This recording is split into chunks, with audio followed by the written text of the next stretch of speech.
Orient bell tiles studio से आप देख रहे हैं एबीपी न्यूज। नमस्कार, स्वागत है आपका एबीपी न्यूज पर। मैं हूं आपके साथ शीरी। दिल्ली में सोमवार की शाम जो धमाका हुआ उसकी गूंज अभी भी फिजाओं में साफ सुनाई दे रही है। खौफजदा हैं लोग, दहशत साफ समझ आ रही है। और जो सन्नाटा पसरा हुआ है दिल्ली के इस लाल किले और चांदनी चौक के आसपास के इलाके में, जो पहले हमने कभी नहीं देखा, वो ये साफ बताने के लिए काफी है कि आखिर ये धमाका और उस धमाके का असर दिल्ली ही नहीं बल्कि पूरे देश भर में किस तरह से हुआ है। जांच लगातार की जा रही है। एनआईए इस पूरे मामले की तफ्तीश अपने हाथों में लेकर जांच को आगे बढ़ा रही है। टीम का गठन हो चुका है, कई अहम सबूत इकट्ठा किए जा रहे हैं और अब ये जो केस है वो कई दूसरे राज्यों में भी फैल चुका है। इसी बीच कई नए खुलासे भी हो रहे हैं और ये भी साफ हो रहा है कि कैसे व्हाइट कॉलर टेरर मॉड्यूल पूरे देश भर में जोरों शोरों से इसे बढ़ाने की कोशिश उन दहशतगर्दों की तरफ से की जा रही है। इसी बीच आपको बड़ी खबर भी हम बता देते हैं। दिल्ली धमाके मामले में एक बड़ा खुलासा हुआ है। 8 संदिग्धों ने सिलसिलेवार तरीके से धमाका करने की साजिश रची थी। सूत्र बहुत बड़ी जानकारी दे रहे हैं कि आखिर इन दहशतगर्दियों के इरादे क्या थे। ये 8 संदिग्ध थे जिन्होंने सिलसिलेवार तरीके से धमाका करने की ये पूरी साजिश रची थी। 4 स्थानों पर धमाके की साजिश को रचा गया था और बताया जा रहा है कि ये जो अलग अलग ग्रुप थे उसमें 2-2 सदस्य शामिल थे। इस वक्त ये बड़ी खबर, सिलसिलेवार तरीके से धमाका करने की पूरी तैयारी की जा रही थी और 8 संदिग्धों की इसमें जानकारी फिलहाल मिल रही है कि ये अलग अलग जगहों पर एक तरीके से ये धमाका करना चाहते थे। इनकी पूरी जो कोशिश थी, ये साजिश का हिस्सा क्या थी, ये सारी चीजें निकलकर अब सामने आ रही हैं। 4 बताई जा रही है कि 4 अलग अलग जगहों पर धमाके की साजिश को रचा गया। इस पर क्या और अपडेट हमें मिल रहा है? सुशील हमारे सहयोगी हमारे साथ इस पर ज्यादा जानकारी के साथ जुड़ गए हैं। सुशील, बड़ा खुलासा है ये कि ये एक धमाका, लेकिन तैयारी तो दहशतगर्दों की बहुत बड़ी थी। उस प्लानिंग के तहत 8 दहशतगर्द संदिग्ध जो ये बता रहे हैं, जो जानकारी सूत्रों से मिल रही है कि अलग अलग जगहों को चिन्हित किया गया था और वहां धमाके होने थे। जी बिल्कुल शरीन, देखिए सबसे बड़ी बात यह है कि ये जो पूरा डॉक्टरों का सिंडिकेट था वो एक बड़ी साजिश रचने के उसमें था और सीधे तौर पर जो अब जानकारी मिली है उस जानकारी के मुताबिक जो 8 संदिग्ध थे वो अलग अलग दिल्ली के शहरों में उन्होंने रेकी की थी और 2-2 लोगों के ग्रुप में ये तमाम जो संदिग्ध थे वो जाकर सीरियल ब्लास्ट करने का प्लान बना रहे थे। लेकिन ये जानकारी फिलहाल जो जांच एजेंसी है उनको मिली है। जो लोग पकड़े गए हैं यानी कि मुजम्मिल, आदिल और शारिया शरीद, इनसे जो जानकारी सामने निकल कर आई है उससे ये सामने जरूर पता चला है कि ये सीरियल ब्लास्ट करने के फिराक में थे। लेकिन जिस तरह से जांच एजेंसियों ने इस पूरे मॉड्यूल को क्रैकडाउन किया उसके बाद ये तमाम जो लोग हैं वो फिलहाल घबरा गए। हालांकि जांच एजेंसियों को इन तमाम संदिग्धों की तलाश है और उसके बाद अब जिस तरह से फरीदाबाद में इको स्पोर्ट्स गाड़ी मिली है और उस गाड़ी की अब जांच की जा रही है, इससे इस खबर को और तस्दीक से समझना होगा कि इस पूरे मामले में साजिश कितनी ज्यादा बड़ी रही होगी शिरीन, कि 3000 किलोग्राम अगर अमोनियम नाइट्रेट मिलता है तो वो क्या प्लान कर रहे थे। और उसके बाद assault rifle, walkie talkie, timer machine, इसका मतलब कहीं ना कहीं इशारा जरूर कर रहा था कि एक बड़ी साजिश को अंजाम देना चाह रहे थे। लेकिन जांच एजेंसियों ने समय रहते इस पूरे मॉड्यूल को क्रैकडाउन किया। लेकिन सबसे बड़ी बात इस मामले में यह है कि अब वो 8 जो लोग हैं यानी कि जो संदिग्ध हैं वो कहां हैं और उन्हीं की तलाश फिलहाल जांच एजेंसियों को भी इस पूरे मामले में है। जी महत्वपूर्ण जानकारी आप इससे जुड़ी हुई दे रहे हैं। जिस तरीके से ये खबर निकलकर सामने आ रही है कि कैसे एक बहुत बड़ी साजिश रचने की कोशिश की जा रही थी और उससे पहले ही उसे नाकाम कहीं ना कहीं कर दिया गया है। अच्छा, एक और बड़ी खबर इसी ब्लास्ट केस से जुड़ी हुई, पहले दर्शकों को मैं बता दूं फिर आपके पास लौटती हूँ। लाजपत राय मार्केट से बॉडी पार्ट मिला है। देखिए, अभी जो इस धमाके के बाद जिस तरीके से चीथड़े हो गए थे बॉडी के और उसके पार्ट्स अलग अलग जगहों से मिल रहे हैं, लाजपत राय मार्केट से बॉडी पार्ट मिला है। दिल्ली पुलिस मौके पर पहुंच गई और एफएसएल को बॉडी पार्ट की सूचना भी दी गई है। तो लगातार अभी भी आप सोचिए, इस बात को समझिए कि कैसे सोमवार शाम की ये पूरी घटना है जब ये आतंकी घटना यहाँ पर घटी थी और उसके बाद अब तक यहाँ बॉडी पार्ट्स अलग अलग हिस्सों से मिलने का जो सिलसिला है वो जारी है, वो रुक नहीं रहा। तो कुछ ही दूरी पर इसी इलाके से जहां पर इस वक्त मेरी मौजूदगी है, यहां से थोड़ी ही दूर पर एक अंग मिलने की खबर जिस तरीके से सामने आई है, मानव अंग देखा गया। बताया जा रहा है कि 3 मंजिला जैन मंदिर को पार करते हुए ये body part Lajpat Rai market के पास गिरा। दिल्ली पुलिस मौके पर है और एफएसएल को इसकी सूचना भी अब दे दी गई है। ये तुर्कमान गेट की वो तस्वीर है जब वो फिलहाल लाल किले से ब्लास्ट करने से पहले तुर्कमान गेट की मस्जिद में गया था, जहां की ये फिलहाल तस्वीर सामने आई है। अब इस पूरे मामले पर जांच एजेंसी तमाम सीसीटीवी फुटेज को खंगाल रही है और जो सूत्रों से जानकारी मिली है उस जानकारी के मुताबिक तुर्कमान गेट पर ये मस्जिद में गया था, उसके बाद ये लाल किला पहुंचा था, ऐसी जानकारी है। फिलहाल इस पूरे मामले में यानी कि सीधे तौर पर उमर उन तमाम इलाकों में घूम रहा था जब वो लाल किला आने वाला था, लेकिन उससे पहले वो तुर्कमान गेट के मस्जिद में गया था जहां की ये तस्वीर बताई जा रही है। सबसे बड़ी बात यह है कि इस तस्वीर में सीधे तौर पर उमर को देखा जा सकता है। मस्जिद में उमर गया था और उसके बाद फिर वहां से वो निकलता है तुर्कमान गेट के मस्जिद से और उसके बाद वो लाल किले की सुनहरी मस्जिद की पार्किंग में अपनी गाड़ी को पार्क करता है और यहां गाड़ी पार्क करने के बाद वो 3 घंटे तक इंतजार करता है और 3 घंटे इंतजार करने के बाद इसी जगह पर ये जो फिलहाल तस्वीर हमारे जो वीडियो जर्नलिस्ट आदित्य हैं वो आपको दिखा रहे हैं, ये फिलहाल ब्लास्ट का स्पॉट है जहां पर वो अपनी गाड़ी लेकर आता है और यहीं पर मेट्रो स्टेशन गेट नंबर 1 के पास गाड़ी में ब्लास्ट हो जाता है।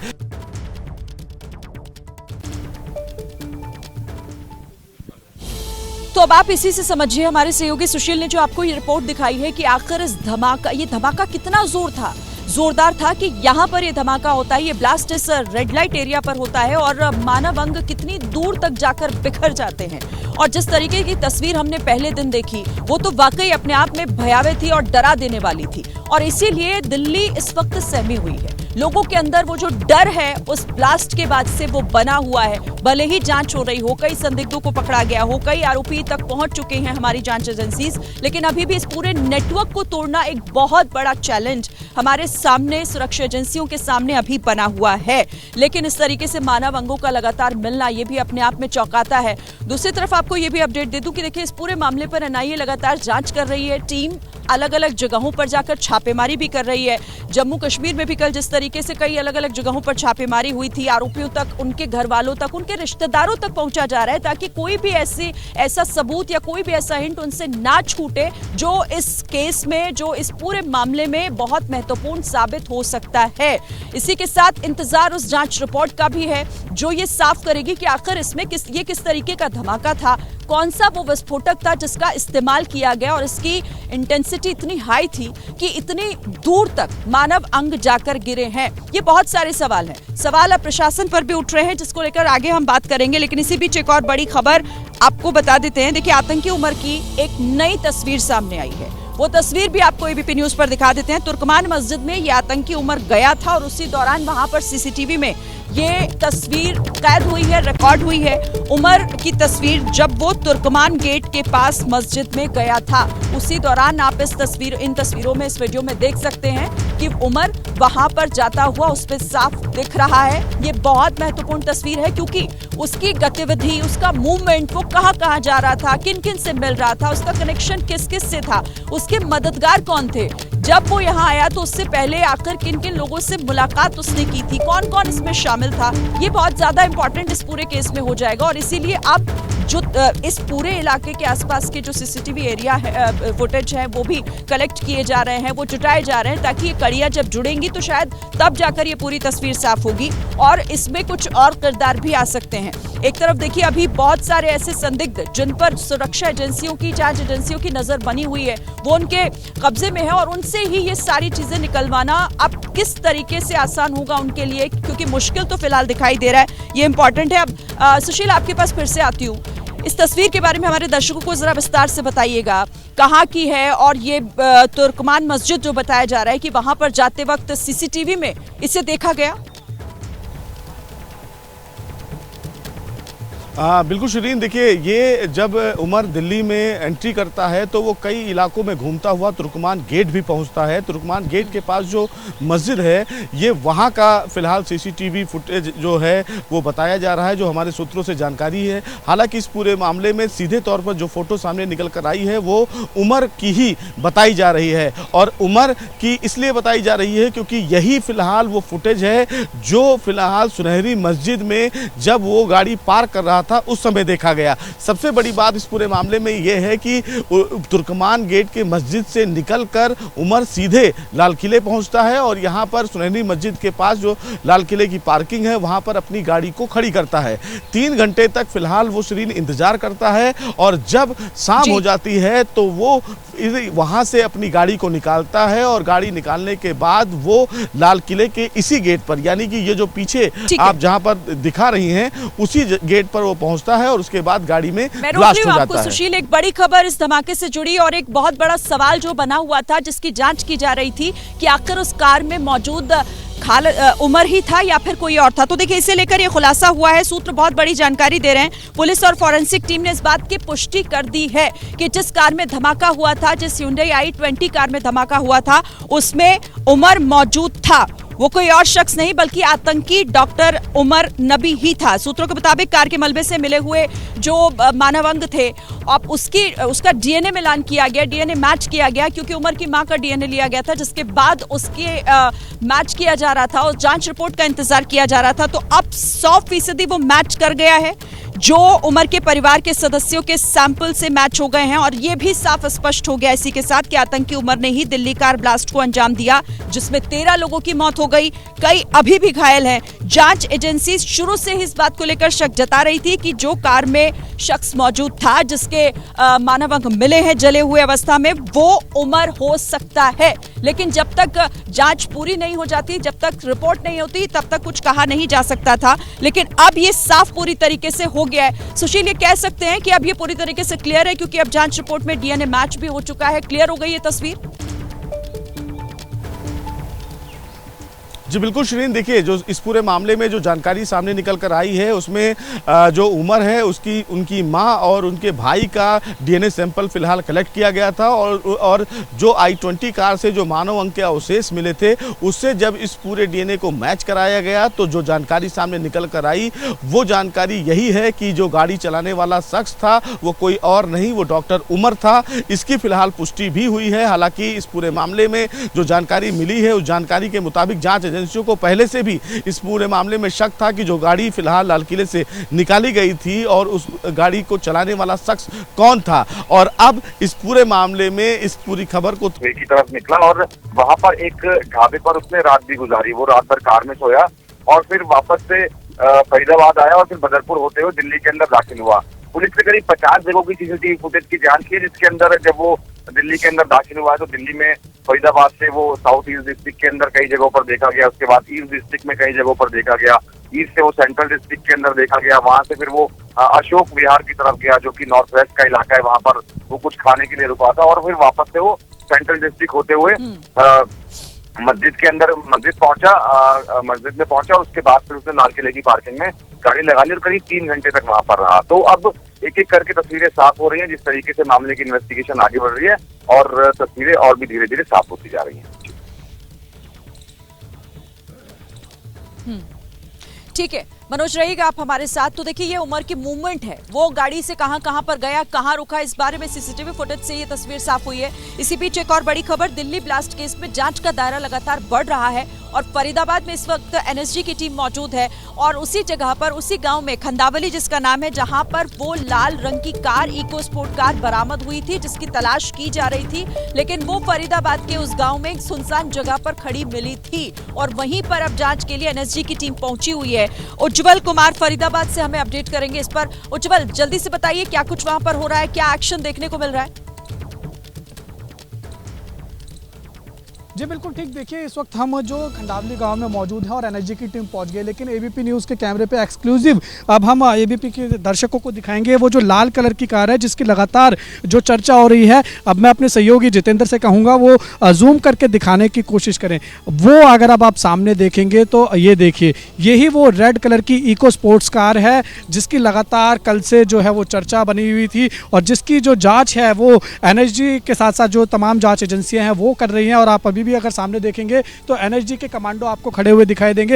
एफएसएल की टीम यहां पर पहुंची है। तो ये खास आप जो इस वक्त पिक्चर्स देख रहे हैं दर्शक अपने स्क्रीन पर, वो एक्सक्लूसिव एबीपी न्यूज़ पर देख रहे हैं जो कि सीधा खंडावली गांव से है जहां पर ये कार पार्क की गई थी और अभी भी इस एरिया को पूरी तरीके से छावनी में तब्दील कर रखा है। आसपास किसी भी लोगों को नहीं जाने दिया जा रहा है और वहाँ पर अभी भी तकरीबन देखिए 400 से 500 जो है वो पुलिसकर्मी तैनात हैं। इसके साथ साथ वहाँ पर एनर्जी जो है वो लगातार पूरे एरिया का जो है वो मुआयना कर रही है। और अभी भी टेलीविजन स्क्रीन पर अगर आपको दिख रहे होंगे तो एनर्जी के कमांडो वो साफ तौर पर हमें खड़े हुए दिखाई दे रहे हैं और वही लाल कलर की इको स्पोर्ट्स कार साफ तौर पर वो एबीपी न्यूज़ के कैमरे में कैद हो रही है और एनर्जी के कमांडो भी साफ यहाँ से हमें दिखाई दे रहे हैं। तो कुल मिला के यहाँ पर देखिए ये जो कार है इसकी जाँच की जा रही है और इसके अंदर से देखिए साक्ष्य जुटाने की कोशिश की जा रही है। क्या इसके अंदर कोई विस्फोटक तो नहीं रखा गया था? इसलिए जो क्योंकि देखिए उमर के साथ ये गाड़ी जो है वो दिल्ली के अंदर अलग अलग जगहों पर उस समय घूम रही थी जब उमर वहां पर मौजूद था।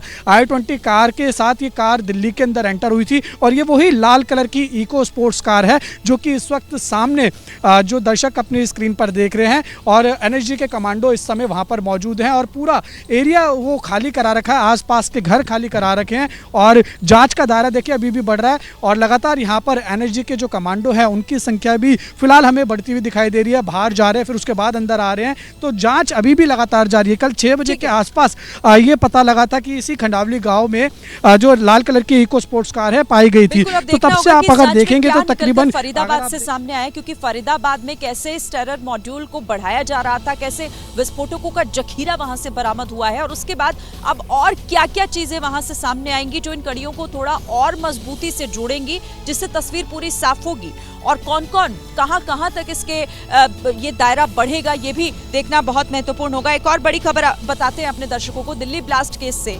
ये वही जगह जहां पर मेरे पीछे आप देख भी सकते हैं कि अभी ये जहां ब्लास्ट वाली जगह से थोड़ी ही दूरी पर मैं यहां मौजूद हूं और यहां पर जो धमाका हुआ था वो धमाका कितना जोरदार था, इसी से जुड़ी ये बड़ी खबर है कि अब भी मानव अंग मिल रहे हैं और इस इलाके से दूर दूर तक कई जगहों पर मानव अंग पहले भी मिल चुके हैं और आज भी एक मानव अंग मिला है। लाजपत राय मार्केट से ये बॉडी पार्ट बरामद हुआ है, लाजपत राय मार्केट से मिला है। दिल्ली पुलिस मौके पर है, एफएसएल की टीम को भी मौके पर बुलाया गया है और जांच पड़ताल की जा रही है। इस पर बात कर लेते हैं, सुशील हमें अपडेट करेंगे। सुशील, ताजा अपडेट क्या? जी देखिए, सीधे तौर पर शरीन 10 नवंबर को ये ब्लास्ट होता है और आज 13 नवंबर है और 13 नवंबर को अभी तक इस पूरे हादसे में जो लोग जिनकी दर्दनाक मौत हुई उनसे संबंधित कुछ मानव अंग हैं जो लाजपत नगर मार्केट में अभी बरामद हुए हैं, जिसको फिलहाल अब दिल्ली पुलिस को सूचना दी गई है। एफएसएल की टीम भी मौके पे पहुंची है और सबसे बड़ी बात है कि ये करीब वहाँ से 80 से 100 मीटर की ये दूरी होगी और जैन मंदिर बीच में है, 3 मंजिला या जो मंदिर है वो है, उसके बाद पार करके मानव अंग का मिलना डेंसिटी दिखाता है कि जो कार का धमाका था वो कितनी तेज था कि न केवल जो गाड़ियां आसपास में थी शरीन उसके परखच्चे उड़ गए, बल्कि जो आसपास व्यक्ति थे जो लोग मौजूद थे उनके भी मानव अंग इधर उधर तितर बितर हुए और जो गिरे पड़े मिले हैं वो अभी तक रिकवर किए जा रहे हैं। और अब कहीं ना कहीं संभवतः एफएसएल की टीम मौके पे है जो इस पूरे मामले में जांच को लेकर आगे बढ़ेगी और उस मानव अंग का अब डीएनए सैंपल मैच कराया जाएगा ताकि ये पता लगाया जा सके कि ये किस व्यक्ति का फिलहाल मानव अंग है। लेकिन तस्वीर बेहद भयानक रही होगी उस समय जब ये दर्दनाक हादसा हुआ और ब्लास्ट की डेंसिटी कितनी ज्यादा रही होगी कि मानव अंग अगर 100 मीटर दूर अगर आकर गिर रहे हैं तो कितनी तीव्रता से ये ब्लास्ट रहा होगा। जहां पर वो मानव अंग वो बॉडी पार्ट मिला है, जहां पर धमाका हुआ, जिस जगह पर वो कार ब्लास्ट हुई और उससे कितनी दूरी उस जगह की है जहां पर वो मानव अंग मिला है। और ये कहीं ना कहीं ये भी साफ करता है कि देखिए अभी तो हम जांच का पूरी होने का इंतजार करेंगे, हम ये देखेंगे कि भाई कौन सा विस्फोटक इस्तेमाल हुआ था, लेकिन ये तो तय है कि धमाका बहुत जोरदार था और किस तरीके की इंटेंसिटी उसकी थी कि इतनी दूर तक अब भी मतलब 60 घंटे के बाद भी बॉडी पार्ट बरामद हो रहे हैं। श्रीनगर तस्वीरों के माध्यम से मैं आपको दिखाऊं तो देखिए ये सामने रेड लाइट है। रेड लाइट पर जो I-20 कार है उसमें ब्लास्ट होता है और रेड लाइट के अगर पीछे देखें तो ये जैन मंदिर आपको तस्वीरों में दिख रहा होगा और इसी जैन मंदिर के पीछे श्रीन जो है वो लाजपत राय मार्केट है।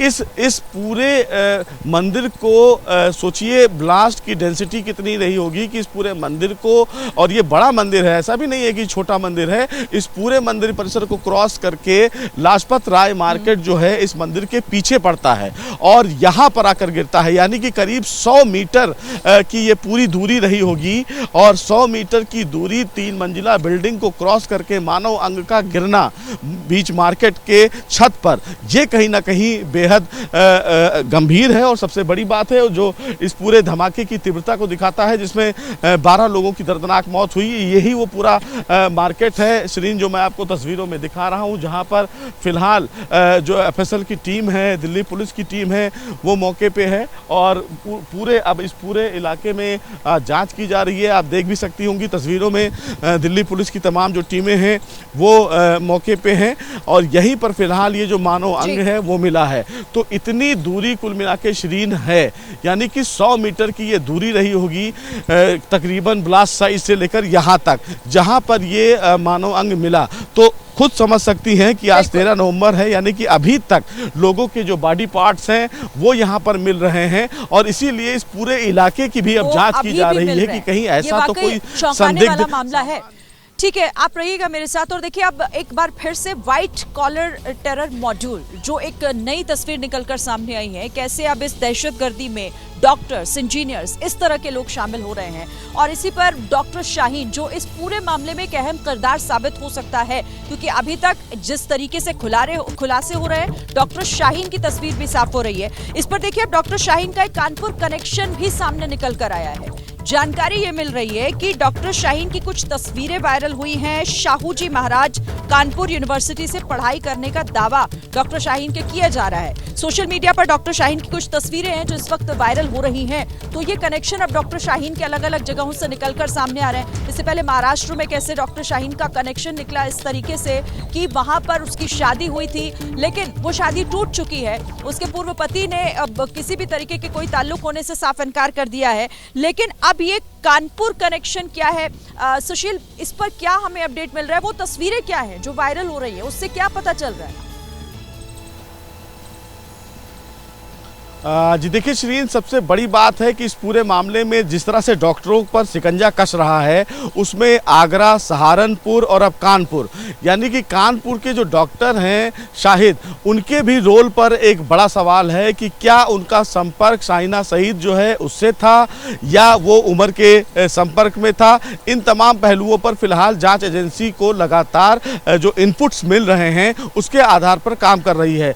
कल 54 लोगों को जो श्रीन हिरासत में लिया गया था उसमें पूछताछ हुई। पूछताछ में ये भी पता चला, जिसमें कुछ लैब टेक्नीशियन थे उनसे पूछताछ हुई कि क्या कोई ऐसा संदिग्ध व्यक्ति है जो डॉक्टर उमर का करीबी हो। हालांकि इस पूरे मामले में ये देखना है कि व्हाइट कॉलर के जो तमाम डॉक्टर्स हैं जो पढ़े लिखे हैं उनका सिंडिकेट कितना दूर तक फैला है, क्योंकि सबसे बड़ी बात है कि ये जो डॉक्टर हैं आम आदमी के बीच में हैं, लोगों को देखते हैं, तो क्या उनके बीच में रहकर एक बड़ी साजिश को रच रहे थे।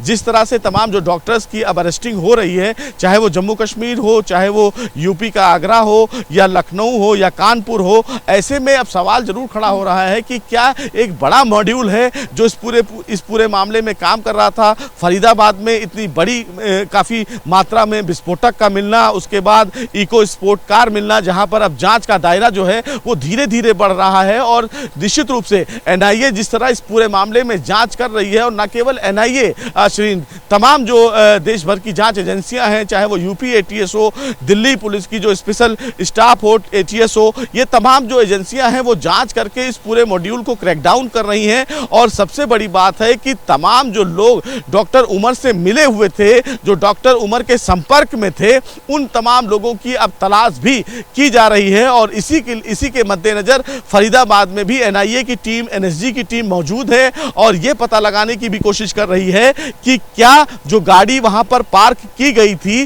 वो पार्क करने वाला शख्स कौन है, क्या कोई उसको जानता है या नहीं जानता है। इन तमाम पहलू पर श्रीन जांच आगे बढ़ रही है। इस पूरे मामले में तमाम ऐसे डॉक्टर्स भी जांच एजेंसी के रडार पे हैं जो शाहिना शहीद, डॉक्टर उमर या शाहिद, ये तमाम लोगों के संपर्क में थे। अगर थे तो उनसे क्या बातचीत होती थी, किस मामले पर बातचीत होती थी, इन तमाम पहलुओं पर एनआईए उनसे पूछताछ कर रही है। लेकिन एनआईए को इस पूरे मामले में श्रीन सबूत अहम मिले हैं, इसलिए तमाम जो कड़ियां दर कड़ियां हैं वो जुड़ती जा रही हैं और तमाम डॉक्टर्स के जो नाम हैं वो सामने आ रहे हैं। तो आप समझिए श्रीन की जैशे मोहम्मद का ये जो मॉड्यूल था, जो मॉड्यूल पर शायद सुरक्षा एजेंसियों की नजर ही ना पड़े, उन्होंने एक नया ब्रिगेड तैयार किया कि डॉक्टर्स, वो भी पढ़े लिखे संपन्न डॉक्टर्स, जिनको फिलहाल रेडिकलाइज किया गया भारत में एक बड़ी साजिश को अंजाम देने के लिए। लेकिन समय से पहले जांच एजेंसियों ने इस पूरे मॉड्यूल को क्रैकडाउन ही नहीं किया, बल्कि काफी मात्रा में जो एक्सप्लोसिव हैं, जो संदिग्ध एक्सप्लोसिव है, उसको भी उन्होंने बरामद किया। तो ऐसे में कहीं ना कहीं उमर की जो घबराहट थी, जो कहीं ना कहीं हड़बड़ाहट थी, वो सामने नजर आई। और जिस तरह से तुर्कमान गेट में अब उसकी जो फोटो है वो सामने, जी जाहिर है, और वो इन तमाम तस्वीरों के बाद भी साफ हो रहा है कि कैसे ये हड़बड़ाहट और कैसे वो लगातार उस गाड़ी में बैठकर जगह जगह घूम रहा था। ये तस्वीरें भी आई हैं, लेकिन कई वीडियो भी नए आ रहे हैं। सुशील, एक बार एक वीडियो अपने दर्शकों को हम दिखाते हैं। जिस शाम यहाँ पर वो धमाका हुआ था, जिस धमाके के बाद पूरी दिल्ली नहीं बल्कि पूरे देश में उसकी गूंज साफ सुनाई अभी भी दे रही है। कई सवाल खड़े हो रहे हैं। उसका एक नया वीडियो सामने आया है, जिस वीडियो में साफ दिखाई दे रहा है कि कैसे इस एरिया में, जहां अभी सन्नाटा पसरा हुआ है, यहां गाड़ियों की कतारें लंबी लंबी देखी जा सकती थी। धीरे धीरे गाड़ियां आगे बढ़ रही हैं। आप जरा तस्वीरें देखिए। जिस वक्त धमाका हुआ 6:52 का ये वीडियो बताया जा रहा है। इस वीडियो में लाल किले के आसपास जाम होने की वजह से कई गाड़ियां ऐसी थी जो बहुत धीमी गति से आगे बढ़ रही थी, और उसी बीच वो I-20 कार भी साफ इस वीडियो में नजर आ रही है, जो गाड़ियों के साथ साथ धीरे धीरे आगे बढ़ रही है। I-20 कार के आगे कई ऑटो रिक्शा मौजूद हैं। उस कार के आजू बाजू भी कई ई रिक्शा और साथ ही पीछे एक बस भी साफ दिखाई दे रही है। तभी अचानक से धीरे धीरे आगे बढ़ता हुआ ये ट्रैफिक, लेकिन अचानक से होता है एक जोरदार धमाका और सब कुछ आग के गोले में तब्दील हो जाता है। ये धमाका इतना भीषण था कि रेड लाइट पर लगे हुए कैमरे टूट गए, कंट्रोल रूम के सारे कैमरे बंद हो गए, आसपास की गाड़ियों के परखच्चे उड़ गए और सिर्फ इन तस्वीरों में धुआं और धुएं का गुबार ही साफ दिखाई दे रहा है। लोग इधर उधर भागते हैं, किसी को कुछ समझ नहीं आता कि आखिर ये हुआ क्या है। तस्वीरों के जरिए आप उस शाम की आप समझिए कि कैसे दहशत उस वक्त वहां के लोगों के मन में बैठ गई होगी जो वहां पर मौजूद थे। तो यहाँ पर हम इस वक्त आपको एक बड़ी खबर फिर से बता दें। देखिए, अल फलाह यूनिवर्सिटी से जुड़ी एक बड़ी जानकारी, क्योंकि वहां पर भी लगातार पूछताछ की जा रही है। स्टाफ से पूछताछ हुई है, कई दूसरे डॉक्टर से पूछताछ की गई है। इसी बीच 6 लोगों को हिरासत में लेकर जो सवाल जवाब हुए हैं, उसमें प्रशासन की तरफ से बयान, अल फलाह यूनिवर्सिटी प्रशासन का ये बयान सामने आया, जिसमें उन्होंने 2 जो डॉक्टर्स गिरफ्तार हुए हैं इन धमाके के बाद और जो मुख्य संदिग्ध हैं, उनसे किसी भी तरीके का नाता होने से उन्होंने इनकार कर दिया है, किसी भी तरीके की जानकारी होने से इनकार कर दिया और कहा कि इनका यूनिवर्सिटी से कोई संबंध नहीं है। किसी भी तरीके की जानकारी होने से साफ इनकार अल फलाह यूनिवर्सिटी के प्रशासन का। बड़ी खबर देखिए, अल फलाह यूनिवर्सिटी भी इस वक्त जांच के दायरे में है। वहां से जिस तरह से डॉक्टरों की और कई लोगों की गिरफ्तारी हुई है, पूछताछ के दायरे में बहुत से लोग आ चुके हैं। वहां यूनिवर्सिटी प्रशासन से भी लगातार जांच एजेंसी उनसे सवाल कर रही है, लेकिन अभी तक जो निकलकर जानकारी सामने आई है उसमें क्या कुछ महत्वपूर्ण है, एक रिपोर्ट आपको दिखाते हैं। ऐसे में फरीदाबाद पुलिस लगातार यूनिवर्सिटी कैंपस में रेड कर रही है और अन्य संदिग्धों की जानकारी निकालने में जुटी है। इसी बीच अल फलाह यूनिवर्सिटी की ओर से प्रेस रिलीज जारी करते हुए सफाई पेश की गई है। यूनिवर्सिटी मैनेजमेंट का कहना है कि संदिग्ध आतंकी डॉक्टरों का संस्थान से कोई निजी संबंध नहीं है। वो सिर्फ अपने आधिकारिक काम से जुड़े थे। यूनिवर्सिटी कैंपस में किसी खतरनाक रसायन या सामग्री का इस्तेमाल नहीं होता है, ना ही ऐसे केमिकल वहां रखे जाते हैं।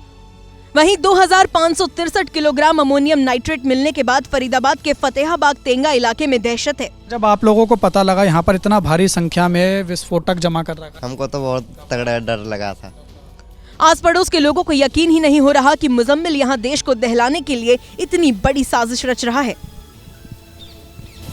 तो अल फलाह यूनिवर्सिटी, भले ही वहां प्रशासन अभी इस बात से इनकार कर रहा हो कि डॉक्टर से उनका कोई संबंध नहीं है, इस बारे में उन्हें कोई जानकारी नहीं है, लेकिन ये अभी संदिग्ध जिस तरीके से वहां से उनसे पूछताछ भी हो रही है, बहुत चीजें ऐसी हैं जो सीधे जुड़ रही हैं और आगे इनका कनेक्शन कैसे निकलेगा ये जांच के बाद साफ होगा। इस पर बात कर लेते हैं। हमारे साथ दिल्ली से सुशील लगातार हमारे साथ जुड़े हुए हैं। आप सुशील, अल फलाह यूनिवर्सिटी भले ही बयान जारी कर कह रही हो कि उनका कोई नाता नहीं, उनके बारे में कोई जानकारी नहीं है, लेकिन जो कड़ियां जुड़ी हैं उसके तार तो इस यूनिवर्सिटी से भी जुड़े हैं, तो साफ इनकार नहीं किया जा सकता इस बात से कि कोई भूमिका ना हो। जी देखिए, दो बातें हैं। अल फलाह यूनिवर्सिटी इसलिए जांच के दायरे में यानी कि शक के दायरे में है क्योंकि तमाम जो डॉक्टर्स थे वो यहीं पर रहकर पूरी प्लानिंग और तमाम जो षड्यंत्र है वो रच रहे थे। सबसे बड़ी बात है कि डॉक्टर उमर, शाइना शहीद और एक और डॉक्टर था जम्मू कश्मीर का जो फिलहाल यहाँ पर पढ़ रहा था और प्रैक्टिस भी कर रहा था। ये बताया जा रहा है कि जम्मू कश्मीर से फिलहाल उसको हटा दिया था, जम्मू कश्मीर सरकार की तरफ से उसको बर्खास्त किया गया था। बावजूद इसके यहाँ पर उस डॉक्टर की एंट्री थी, बाकायदा वो जॉब कर रहा था।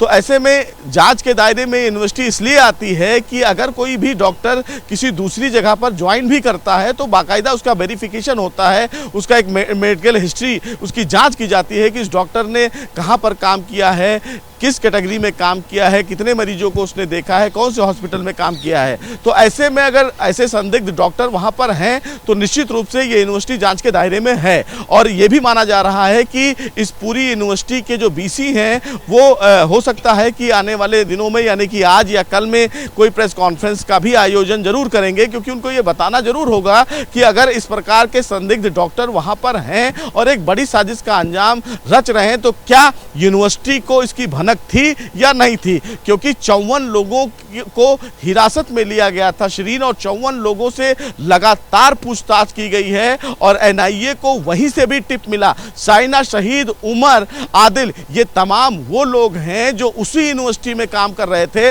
और फरीदाबाद में जहां पर ये यूनिवर्सिटी है शिरीन, वहीं से महज 400 मीटर की ही दूरी पर जो फिरोजपुर तेगा जो गांव है वहां पर लोग फिलहाल मस्जिद में नमाज भी पढ़ने जाते थे। ऐसे हमारी वहां के स्थानीय लोगों से जब बातचीत हुई तो उन्होंने बताया और उसी बातचीत में ये सामने निकल कर आया था जांच एजेंसी के द्वारा कि जो मुजम्मिल है वह मुजम्मिल ही उसी मस्जिद के इमाम से उसने दोस्ती की थी जिसका नाम इस्तियाक था, और इस्तियाक के ही किराए के घर में संदिग्ध जो विस्फोटक था जिसको अमोनियम नाइट्रेट बताया गया वो उसने वहां पर रखे थे और भारी मात्रा में रखे थे, यानी कि 50 से 60 बोरे रिकवर हुए। बाकायदा पिकअप आपकी यूनिवर्सिटी में दहशतगर्द बैठे थे, आपकी यूनिवर्सिटी में दहशत का सामान तैयार किया जा रहा था, इकट्ठा किया जा रहा था, वहीं पर ये सब कुछ आपकी नाक के नीचे और आप कह रहे हैं कि ना ही कोई संबंध और ना ही कोई नाता। मतलब इस पर जवाब तो देना होगा आगे। अच्छा, एक बड़ी खबर है इस पर, देखिए अब अमेरिका के विदेश मंत्री का इस ब्लास्ट को लेकर बयान सामने आया है। अमेरिका के विदेश मंत्री हैं जिनका मार्को रूबियो, जिनकी तरफ से कहा गया है कि दिल्ली में स्पष्ट रूप से आतंकवादी हमला हुआ है। साथ ही उन्होंने जांच एजेंसियों की तारीफ करते हुए कहा कि शानदार काम भारत की जांच एजेंसी कर रही है, अभी इसमें अमेरिका की मदद की कोई जरूरत नहीं है, बेहद पेशेवर तरीके से जांच की जा रही है। तो अमेरिका के विदेश मंत्री का दिल्ली में हुए इस धमाके पर यह बड़ा बयान, जिसमें अमेरिका की तरफ से ये कहा गया है कि स्पष्ट रूप से आतंकी घटना है ये, और उसके बाद जिस तरह से भारतीय एजेंसियां काम कर रही हैं वो शानदार काम है, पेशेवर तरीके से काम किया जा रहा है और इस पर फिलहाल अब भारत को अमेरिका की किसी भी तरीके की जरूरत नहीं है। तो अब अंतर्राष्ट्रीय स्तर पर भी इसकी बातचीत हो रही है, इसका जिक्र हो रहा है। अमेरिका का ये बयान महत्वपूर्ण इस मामले में हो जाता है क्योंकि आतंक सिर्फ एक या दो देश की नहीं बल्कि इस वक्त पूरी दुनिया में एक बहुत बड़ी समस्या के तौर पर बीते काफी सालों में उभर कर सामने आया है। कई ऐसे देश जो आतंक के इस दर्द को झेलने के लिए मजबूर हैं। लेकिन भारत में जो ये हमला हुआ उसके बाद जिस तरीके से अब जांच हो रही है, इस पर कई सवाल भी उठ रहे हैं। तो साथ ही सरकार की तरफ से लगातार ये भी कहा जा रहा है कि कोई कोताही नहीं बरती जाएगी। जो भी इस पूरे मामले में संलिप्त है उन तक जांच एजेंसी पहुंचेंगी और उन्हें उनके अंजाम तक पहुंचाने का काम होगा। सुशील, अब इस बयान को किस तरीके से देखा जाए? अमेरिका की तरफ से ये कहा जा रहा है कि हमारी जरूरत नहीं है, भारत सक्षम है, जांच एजेंसी बेहतर तरीके से काम कर रही है। जी देखिए, इसमें कोई दो राय नहीं है। जिस तरह से जांच एजेंसियों ने काम किया श्रीन, देखिए सबसे बड़ी बात है कि जम्मू कश्मीर का पुलिस का ये पूरा ऑपरेशन था। जैश के पोस्टर लगाने से ये पूरी जो कार्रवाई है वो शुरू हुई और उसके बाद जब जांच फरीदाबाद पहुंचती है और फरीदाबाद में मुजम्मिल और आदिल को गिरफ्तार किया जाता है।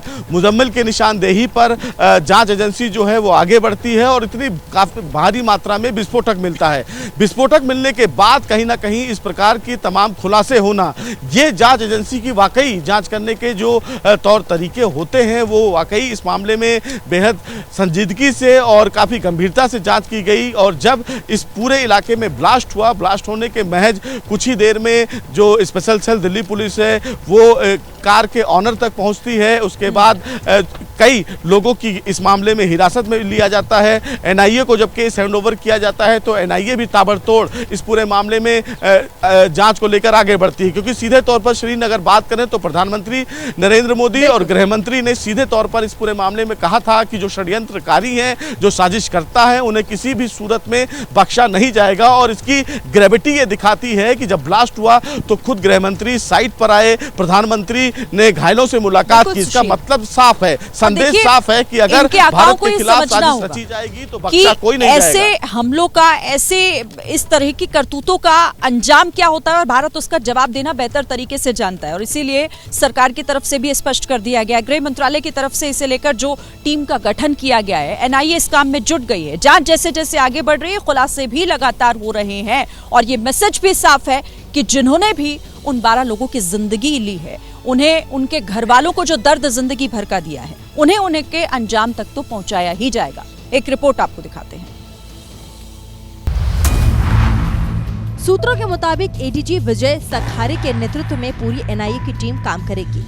एनआईए ने दिल्ली ब्लास्ट की जांच के लिए स्पेशल 10 अधिकारियों की टीम तैयार कर दी है, जिसमें आईजी, 2 डीआईजी, 3 एसपी और बाकी डीएसपी स्तर के अधिकारी शामिल हैं। वहीं दिल्ली कार ब्लास्ट की जांच कर रही फॉरेंसिक साइंस लेबोरेटरी यानी कि एफएसएल की टीम को मंगलवार को धमाके वाली जगह से 2 जिंदा कारतूस और 2 अलग अलग तरह के विस्फोटक पदार्थों के नमूने मिलने की भी खबर है। दावा है कि सैंपल अमोनिया नाइट्रेट जैसा है, जबकि दूसरे की जांच होनी बाकी है। बताया जा रहा है कि सभी सैंपल एफएसएल लैब भेज दिए गए, जहां विशेषज्ञ ये पता लगाने में जुटे हैं कि ब्लास्ट में किस तरह के विस्फोट का इस्तेमाल हुआ था।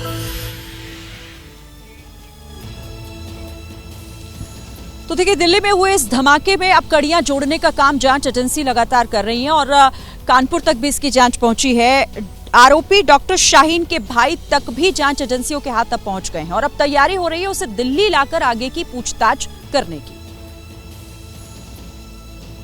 क्योंकि एनआईए अब डॉक्टर परवेज से पूछताछ करेगी। सूत्रों से जो जानकारी मिली है उसके मुताबिक शाहीन लगातार अपने भाई परवेज के संपर्क में थी। यूपी एटीएस ने डॉक्टर परवेज को कल ही हिरासत में लिया था। कल लखनऊ में जांच के दौरान एजेंसीज ने परवेज के घर से कुछ फोन्स और गैजेट बरामद किए हैं, जिसमें खुलासा हुआ है कि परवेज कीपैड फोन का इस्तेमाल करता था। परवेज के पास जांच एजेंसियों को 3 कीपैड फोन, 1 हार्ड डिस्क और कुछ और इलेक्ट्रॉनिक गैजेट मिले हैं। इधर शाहीन और परवेज के बड़े भाई का कहना है कि उन्हें यकीन नहीं हो रहा है। निर्दोष है, हाँ, निर्दोष लग रहे हैं भाई। जो मीडिया में बताया जा रहा है वही पता है, इतना पता है और कुछ नहीं। परवेज को लेकर ये भी पता चला है कि वो मुजम्मिल। तो डॉक्टर परवेज जब सवालों के जवाब देगा तो यकीनन कई राज फाश होंगे, जिन पर नजर हमारी बनी हुई है।